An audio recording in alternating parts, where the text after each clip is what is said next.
On this week's Carrier Wrap, we will look at some of the latest news in the carrier space, including T-Mobile's recent LTE Femtocell announcement, Sprint's latest quarterly results, and we have a conversation with 4G Americas about the upcoming World Radio Conference event in Geneva, Switzerland.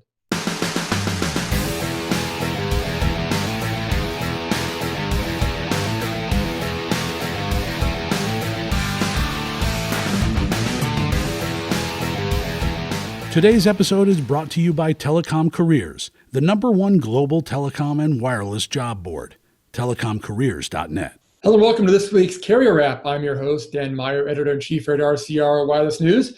Joining me again this week is our Managing Editor, Sean Kinney, who's out in our Austin offices. Hey, Sean, thanks for joining us again this week. We appreciate it. Hey, thanks for having me, man. Great. Well, let's talk, obviously some big news this week in the carrier space, final results coming out from some of the operators. But I know we did a story earlier this week, Sean, that you have covered actually about T-Mobile coming out with a new indoor femtocell type of contraption. Maybe talk a little bit about, I guess, what you saw this week from T-Mobile. Yeah, they put that out on Monday, I believe, called the Cell Spot. And what this is a femtocell that they're providing free of charge to postpaid subscribers on the Simple Choice plan. You would either go into a store or order online. You'd get the femtocell, plug it in, and that would provide, I believe, a 3,000 square foot circular coverage area, which would really bolster your indoor LTE signal. And obviously, the femtocell will be linked to your existing T-Mobile account, so it'll, using it will count against your data bucket, but it would provide you that consistent coverage indoors, which is sometimes challenging for LTE, just given the propagation characteristics. But it's an interesting concept to bolster their network capacity indoors and sort of push that to the consumer. They provide the device free of charge, but then you provide the location and the electricity and all that, and you enjoy the benefit. And I think the key here is that they're giving it to the customer for free, as opposed to, we've seen some of this in the past with other carriers where they offer femtocells for sale, which is just sort of seemingly misguided in that the coverage and capacity issue is the service providers, yet I need to pay again to fix something that I'm already paying for, that's just strange. But we'll see how it goes as far as the adoption. I will point out that the handoff is a bit of an issue. You can't be approaching your house, talking on the phone as a T-Mobile customer, and then have that call hand off to your femtocell as you move indoors. The inverse is true. You can move from the indoor space to the outdoor network, assuming that it's there in your area. But it should be interesting to watch the reaction, because generally speaking, T-Mobile customers really kind of love the carrier's marketing moves. This is all part of that Uncarrier Amped series of announcements that they've made. So we'll see how it goes. Yeah, no, that should be good. Like you said, this has been done in the past. I know Sprint did it for a while. It does seem like Sprint and T-Mobile were probably the two carriers who had the most issues with indoor coverage.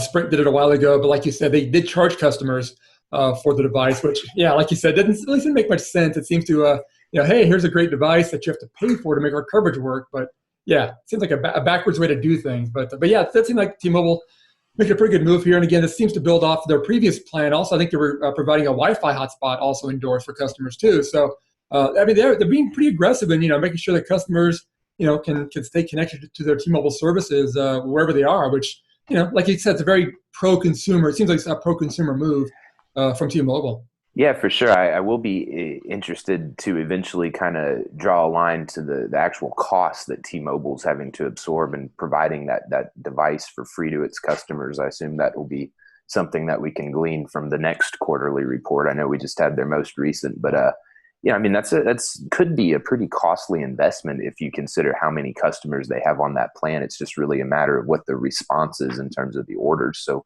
that could be one of those things that is just a great looking marketing move that doesn't really end up costing a ton of money, or it could be both, cost a ton of money and be a great marketing move. We'll see how it goes. Yeah, I guess there's a bit of a gating factor there. I mean, obviously, a customer has to go to the store or order online, which is a step or two that they have to do, which could prevent some customers from doing it.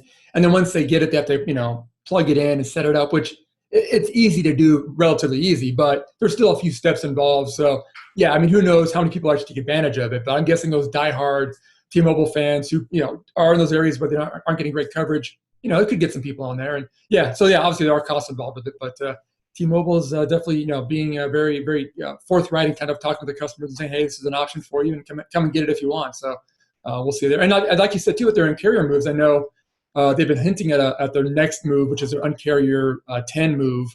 I think it's coming next week, next Tuesday, I believe.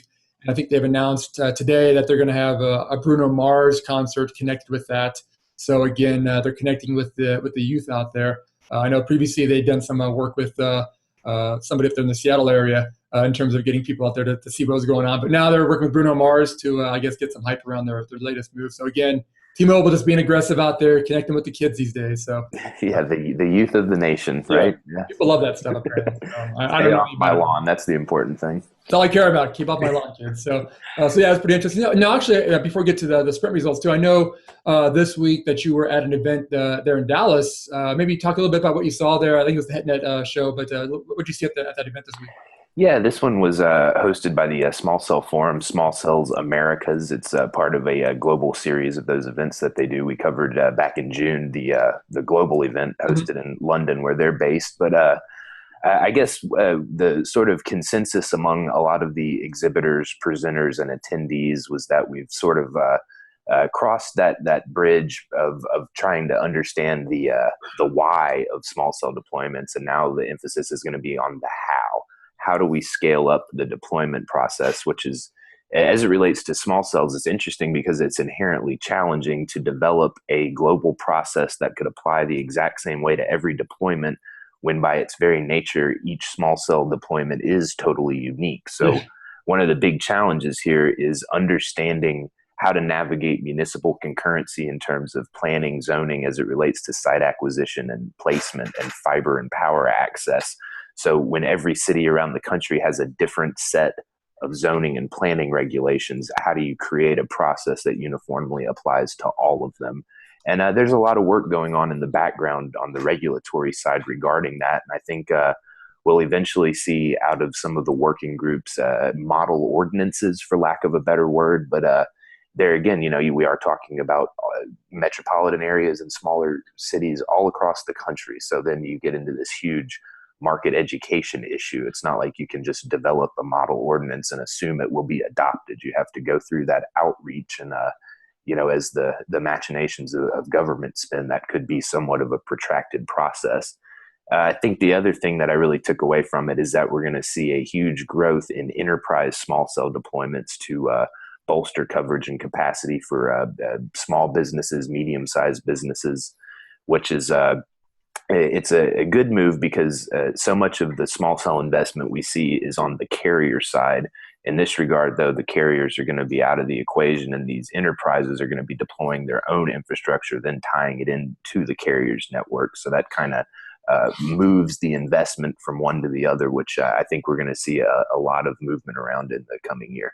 Yeah, well, obviously a lot of small cell focus from you this week between the T-Mobile news and the conference you went to there. But yeah, I mean, again, the small cell, I mean, it's been one of those topics that's been around for a few years now, and everybody keeps waiting for that big, I guess, inflection point or whatever to really see some deployments. But like you said, I mean, there's so many challenges ahead, and yeah, maybe the enterprise space is the easiest way to kind of get this going, because again, you don't have to worry about municipalities so much when you got just a campus environment or something like that. You just kind of throw it up there, and maybe it's a way to get these things going. But yeah, a lot of talk still, but still kind of waiting for those big moves when it comes to the deployment of small cells. But and for the folks that are interested, we've got a lot of coverage of that event up on rcrwireless.com, and we've got a lot of video coverage of some of the panelists and other editorial interviews that we did on site that are going up on the RCR Wireless News YouTube channel. Yeah, exactly. If you want to get some more views of Sean there talking to people, that's the place to go for it. It's always interesting to see Sean moving his mouth open and closed and talking to people. So it's good for that. Yeah, I stayed off camera for most of these. Thank you. But I do appreciate that ringing endorsement.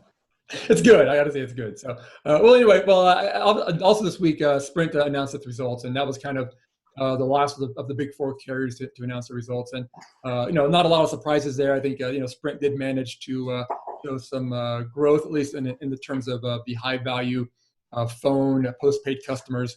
Though there were some kind of weird ways that how they qualified that. I mean, obviously they transferred a lot of customers from the prepaid side to the postpaid side, which they counted as some growth there. But Not sure how that really works out in the big picture of things. But again, Sprint at least showed some positive movements there. Again, but the financial aspect for them is still their biggest issue. I know, Sean, you reported on it earlier that they were talking about taking at least $2 billion out of expenses going forward. That was also reiterated in their conference call on the topic as well. They're still working towards doing that.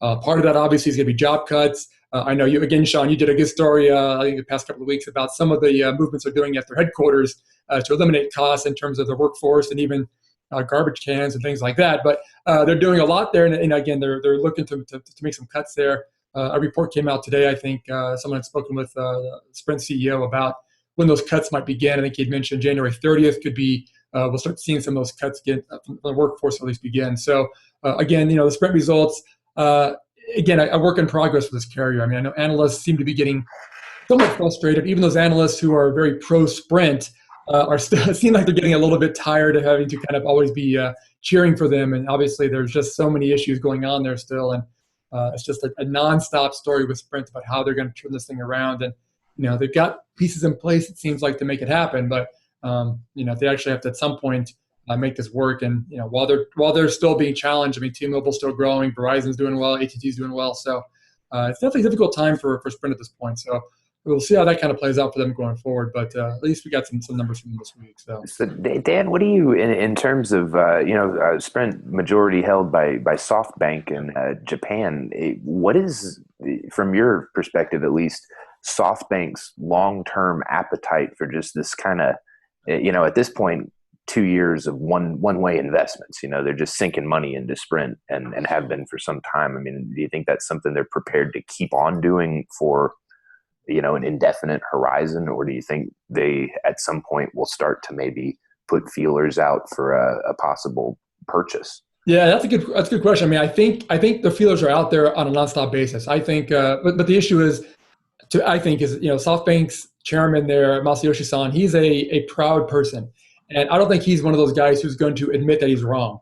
And so I think, with the Sprint acquisition, I mean, obviously, I think when he made it initially, there was going to be another deal at some point with T-Mobile and maybe merge those two together, and that would have provided a pretty robust competitor. But regulators weren't going to allow that to happen, so he was kind of stuck now with Sprint, which is probably the lesser of the two that he wanted to have. But he's kind of said he's reiterated his support for Sprint.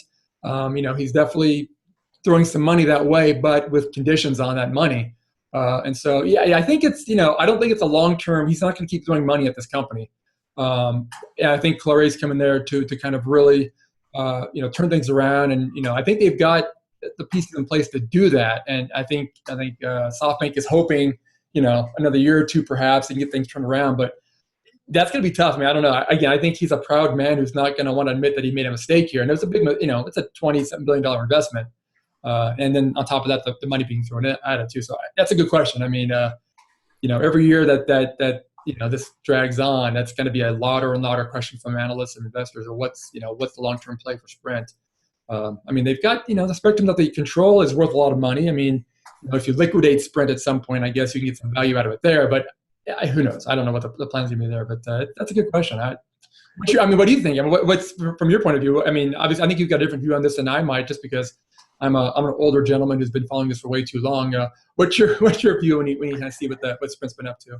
Well, I mean, I mentioned the possibility of an acquisition, but as you said, that's would be an incredibly tricky regulatory process. So I don't really know if considering that like a potential long-term option is really realistic from just a coverage perspective. But I mean, it'll be interesting to see if Sprint remains a SoftBank asset after Masayoshi-san moves out of his CEO role. Sure. Because I mean, he's an older guy and he's been in that role for decades, I think, right? Yep. And so, I mean, if they move past that and sort of come in with, just sort of like they did with Marcelo Claure at Sprint, if that happened at SoftBank, I think you might see some very different sort of management. But as it goes with Sprint, they've come out with some pretty innovative services. I think they're going to continue building on that. And at some point, it's going to start resonating with a broad enough swath of consumers that it'll help them become more competitive against T-Mobile. Because they're really not that far away. It was just 6 months ago that T-Mobile passed Sprint to become the number 3 carrier. So if they can make aggressive moves in the next 6 months, they might be able to undo that. And I think the direct to you is a great example of that, which is where they will, you're ready for a device upgrade. They'll bring someone in a Sprint branded vehicle out to your home to do it and configure it for you. I mean, that's the kind of consumer friendly instant gratification that resonates with the 30 something target consumer group. So it'll be good to see if they get the return on some of those initiatives. Yeah, exactly. And again, maybe it is just a matter of just time. I mean, eventually they'll kind of get past the reputation that they've had in the past. Eventually, a year or so, people will forget about, hey, they had a bad network at some point, and they'll just start focusing on the things that they've been doing since. So yeah, it could just be a timing issue there, and things could turn around. I mean, for T-Mobile, that was an issue. I mean, they, while they were going through the AT&T acquisition potential there, I mean, they were just a dead carrier, and they got a pretty bad reputation during that time frame. But they were able to kind of push through it, and obviously where they are now. So it shows that you can do that. And again, maybe with the SoftBank thing, if there's a change of leadership here in the U.S., with elections coming up in a year or so, the environment could be more friendly towards a deal with T-Mobile. I mean, if Sprint continues to suffer, SoftBank can make a case that, hey, to regulators at a future point, when there's a different administration, that this needs to happen. And, if it's that, somebody's a little more friendly towards these type of deals, it could still happen at some point. So, there's a lot still in play there for those companies, but I guess we'll see how that plays out. And obviously we'll be covering it here on a daily basis at RCR. So very good for that. Well, I guess that was kind of the big news for the week, at least in terms of the carrier news. I also had a chance recently to speak with Chris Pearson, who's the president of 4G Americas. We talked a bit about spectrum, which is a big focus there for 4G Americas. And one of the things that we were discussing was there's a radio conference going on right now in Geneva, Switzerland. I think it just started this week. It's the World Radiocommunication Conference. And it's pretty much a place where, a lot of the international organizations, governing bodies all meet up, and they kind of talk about their spectrum plans, what they're going to do going forward. A lot of talk about aligning spectrum bands across carriers, across countries, so that customers can have one device to kind of work in different markets. So it's a place. It's basically a big planning organization that gets together. This is the 2015 event, obviously, for the year. But Chris had mentioned too is a lot of planning going in at this event towards the 2019 event, which is they do this every 4 years. And the 2019 event is supposed to be a pretty big event because of obviously all to talk about 5G and things going on there. It's going to be a lot of setting up the stage for the 5G movement. So that's a big thing that we talked about there. I know, Sean, I know you're big on 5G, so I'm sure you're very excited to hear about what Chris has to say when it comes to all this 5G talk as well. And spectrum, I know you love spectrum. Yeah, I mean, so much new spectrum associated with 5G. How do we crack that millimeter wave equation and just get everything connected and working with gigabit plus throughput? It'll be exciting. Yeah, exactly. And we talked a lot about that. So, but yeah, let's look at that interview now with Chris and see what he says about the topic there. All right, well, we're here with Chris Pearson, president of 4G Americas. Hey, Chris, thanks for joining us today. We appreciate it. Thanks for having me. Great. Well, let's talk a bit about, I know coming up, we've got this big radio conference coming up in Geneva, Switzerland, I believe, next month, or November, I should say. I guess, it's the work event. I guess, can you provide, maybe a little insight or overview of what this event is, and then maybe, the importance of it? Because I know I've talked to a lot of people about this recently, and some people are somewhat aware of it, but maybe not quite sure why it's important. But maybe just a general overview from you on kind of what it is and why it's important for everybody. Sure. So the ITU World Radio Conference, or WRC, and you hear terms of WRC-15, which is the one for this year, and then there's WRC-19, which would be the big one coming up again. And what that is it is the process of looking at worldwide radio regulations, or another way to look at it is the international treaty for the use of radio spectrum. So the importance is huge because as an industry, or even as the various countries that participate, they have to start looking at the use of radio spectrum, the rules, the regulations, and what's allowed. And you try to obviously find harmonized spectrum for the mobile broadband industry.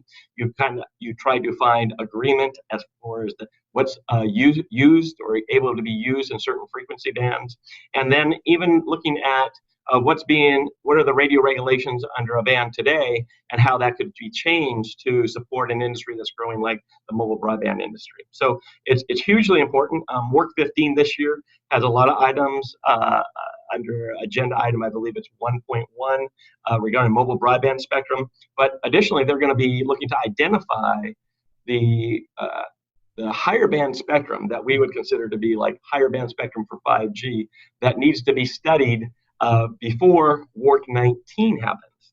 So there needs to be agreement on what's going to be studied for those, high band 5G spectrum bands. Got it. So, or WRC-19.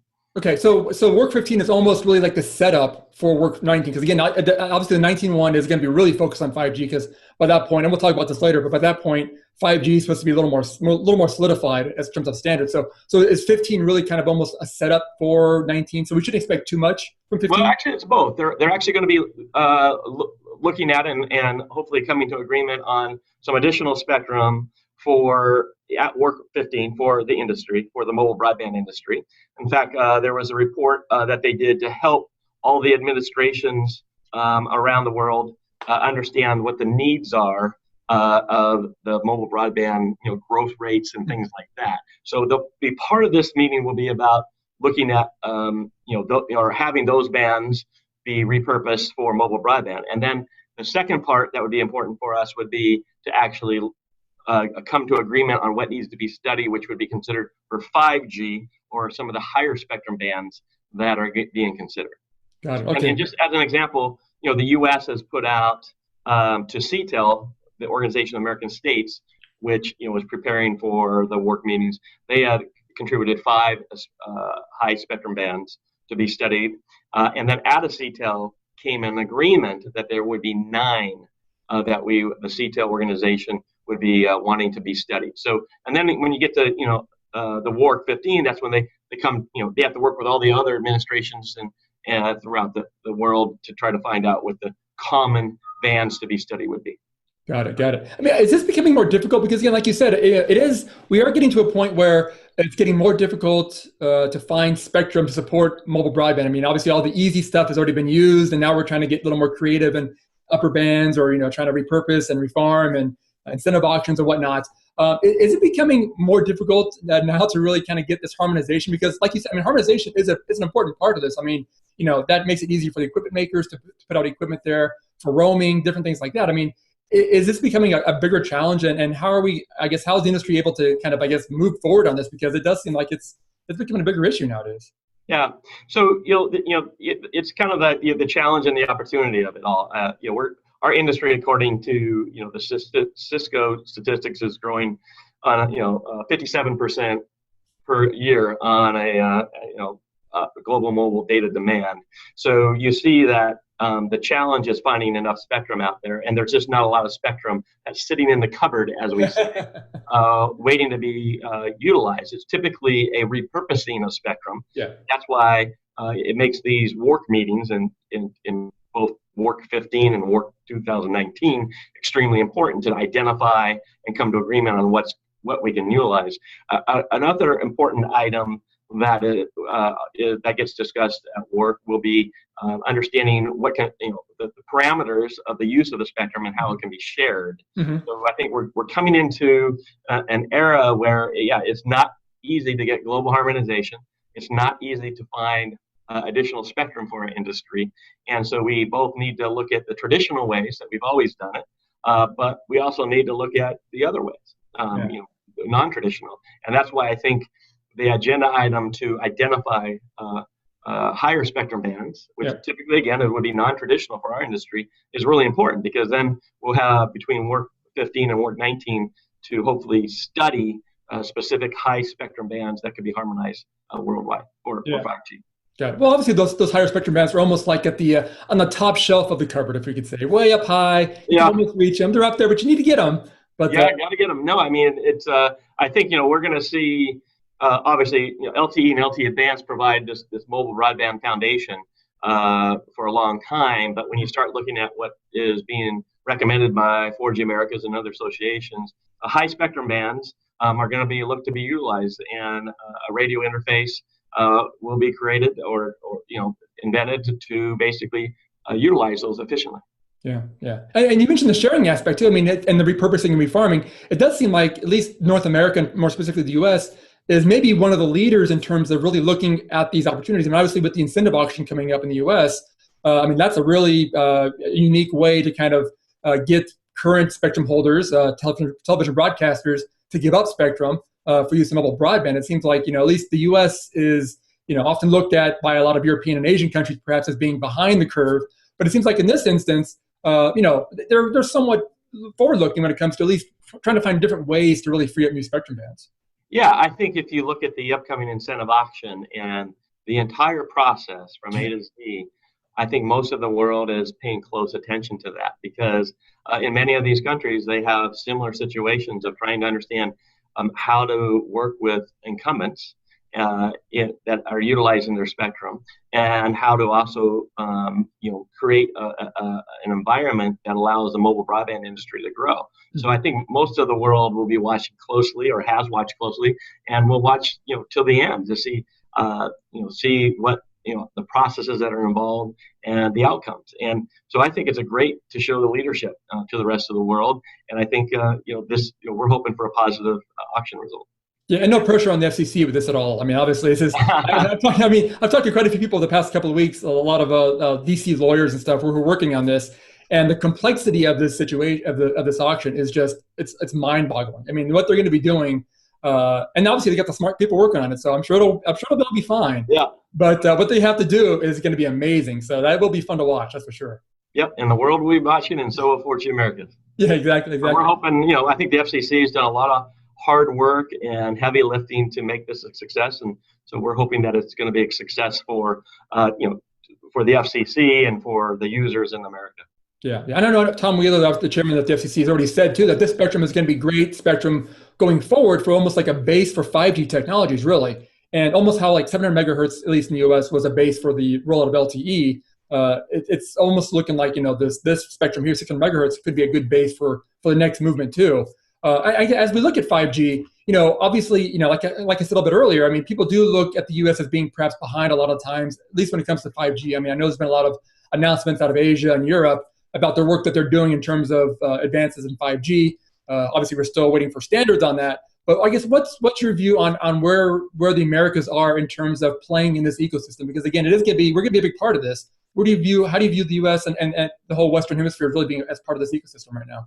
Well, I think the folks that are saying that though, the U.S. is behind. It's really hard to say. I mean, we're in the early processes of 5G. The U.S. in North America is really known as a leader in LTE and LTE Advanced, and additionally, we are a country of innovators. Excuse me. Yeah. And so, if you look at how we do things and our models of doing things here with the free market inventions and creativity, I think we're not necessarily behind. We definitely need to be cognizant of what's going on in the world. Mm-hmm. It's a global industry, and we want to be a leader in it, and that's why 4G Americas has taken on quite a few 5G projects. I think we actually have written 4 papers on 5G with technical recommendations and spectrum recommendations. So we'll continue to lead as a voice for the Americas region, and we expect the Americas to be well represented. Yeah. I mean, at least here in the U.S., I mean, some carriers have already talked about the fact that they are going to start looking ahead to rolling out, whatever quote unquote 5G is ahead of even expectations for standards. So yeah, I mean, it does seem like the U.S. is not waiting for the world to kind of set the standard here. It sounds like, obviously from carriers, from the vendor community, from the government itself. I mean, it does seem like the U.S. is being very proactive, perhaps not as vocal maybe as some of these other regions of the world. But again, like you're saying, I mean, we're still so early in the process. I mean, again, nothing's even really been set in stone yet. We're still working towards it. It seems like we still have a lot of time to really kind of move on this. Yeah, we have. I think there's a lot of time, and the fact that we're a global industry with a lot of global interconnections. Yeah. 4G America is working with other associations around the world on this. We have companies, obviously, that are our members that obviously are working with other companies around the world as well. So I believe in innovation in America. We are doing a lot of work from 4G America's standpoint on kind of consensus building, and that's why we make our white papers public to everybody. I'm positive on America's leadership, but again, I think we do have to be cognizant of the amount of research, development, and funding that we see from other parts of the world, and the interest of other parts of the world to lead in this area, where we have, again, historically led in LTE and LTE Advanced for quite some time. Yeah. I mean, and I guess I'm assuming. I mean, I know we're still working on standards in terms of what 5G is going to be, but I mean, LTE is going to be it seems like LTE is going to be the basis of this. I mean, obviously, the move to LTE to all IP networks was such a big move by the industry. It doesn't seem like we're going to just like throw that away and start something brand new. I mean, it seems like LTE Advanced is going to be kind of the basis. I mean, obviously, there'll be different releases that'll perhaps be part of what 5G is. I mean, I know we're still early in the process, but is that correct to assume that? Whether it's released 13, 14, 15, whatever it's going to be, that'll eventually be kind of what 5G is. Well, what LTE and LTE Advanced will become is the foundation, okay. a mobile broadband foundation for 5G. So what that means is if you start looking at, okay, what will in 2020, which is when we expect the first standardized commercial launches to happen. Again, standardized commercial launches, not just test launches or pre-standard. What you see is a world where you have 70% of the world is covered by LTE as far as coverage, and then as far as population coverage, and then additional to that, you have over 3 billion connections at that time.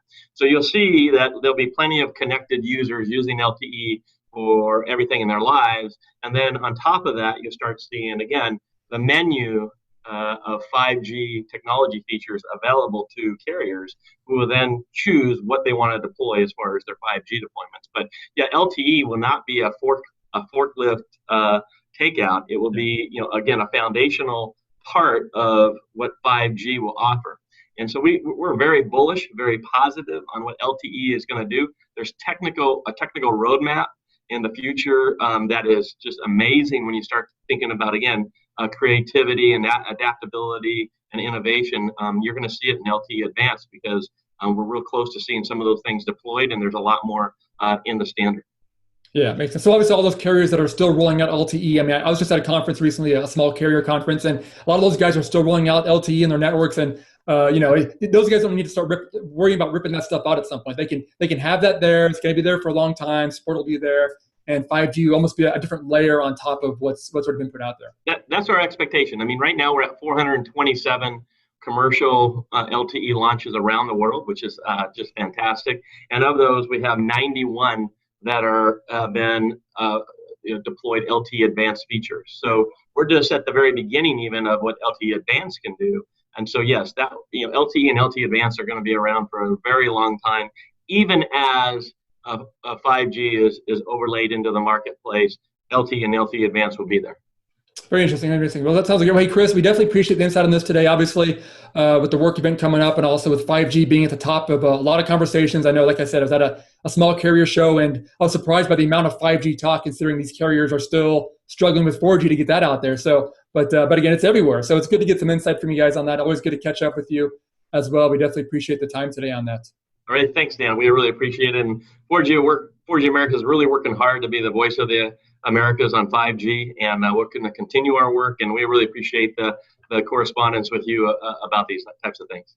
Well, that'll do it for this week's Carrier Wrap. I want to again thank our guest, Chris Pearson from 4G Americas, as well as our managing editor, Sean Kenny, for joining me earlier. And again, thanks for watching this week's show, and make sure to check us out again next week.